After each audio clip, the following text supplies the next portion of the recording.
So a good night for Arsenal and Chelsea, albeit in very different fashions. It seems like City and Spurs didn't have a monopoly on 4-3 games this week. Chelsea 4-3 at home to Slavia Prague. Arsenal, though, very comfortable. Lots of questions for them heading in. They will go through to meet Valencia, who beat Villarreal. Chelsea will play Eintracht Frankfurt, who beat Benfica on the away goals. Paul, few eyebrows raised at Unai Emery's team selection. Pretty attacking, given they had a 2-0 lead to defend in Naples. Yeah, I think the simple fact that he played this attacking formation, he tried to get a goal to put the tie to bed. More or less did that. Some, calm moments really. There was nothing much in the game. Napoli were absolutely dreadful. Arsenal was interesting when Ramsey went off that he didn't go to Ozil.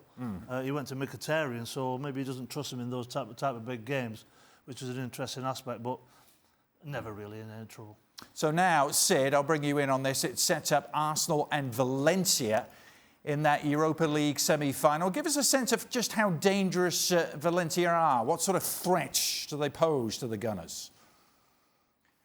Well, let's try and put Valencia's season into context by saying that about 3 months ago, the coach was on the verge of being sacked. And yet they've just been beaten 2 weeks ago, which is their only defeat in, I think it's 21 games now.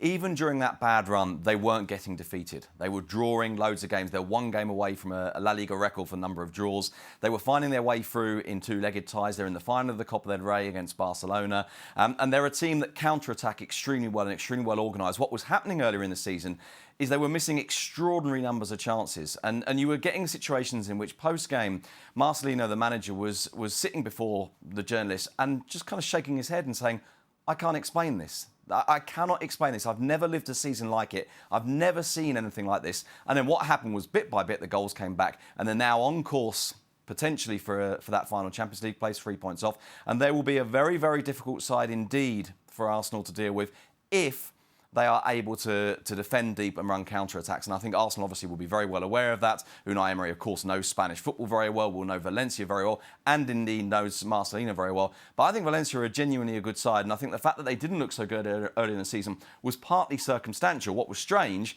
was it was circumstantially expanded over so many weeks.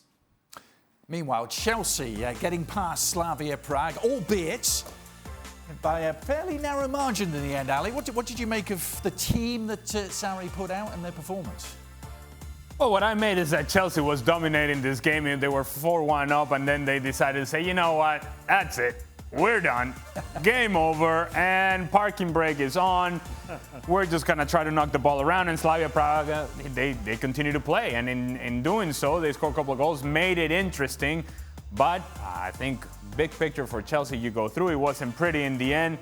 And I think what's I'm most curious about is that does this mean that Mauricio Sarri, who had decided on playing guys like Callum Hudson-Odoi and Ruben Loftus-Cheek in Europa League, he doesn't play them today from the start? Is that then saying that they become now the Premier League team, or part of the Premier League team? Do you think he changes that, though, looking at that semi against Eintracht Frankfurt? Frankfurt getting past Benfica today. They will be stern opponents, to say the least. I suppose so. But they are going on... There are two different things that they got to take care of. Premier League and, of course, Europa League.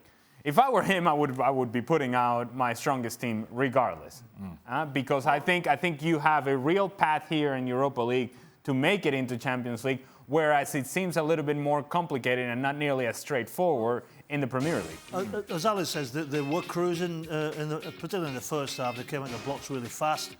But I'll tell you what, it's a lesson that if you take your foot off the gas, as Ali said, put the handbrake on, it's very difficult to switch it around. And they were, in the end, they were sort of hanging on. These odds, Paul, Chelsea firm favourites. Firm favourites. Eintracht Frankfurt rank out. So I'm surprised by the length of those odds. Arsenal and Valencia much closer together in terms of the odds. Your love and appreciation of Eintracht Frankfurt is outstanding. They're a good team. No, look, they're a good team. I'm not going to call them a great team. They're a good team. Okay. All right.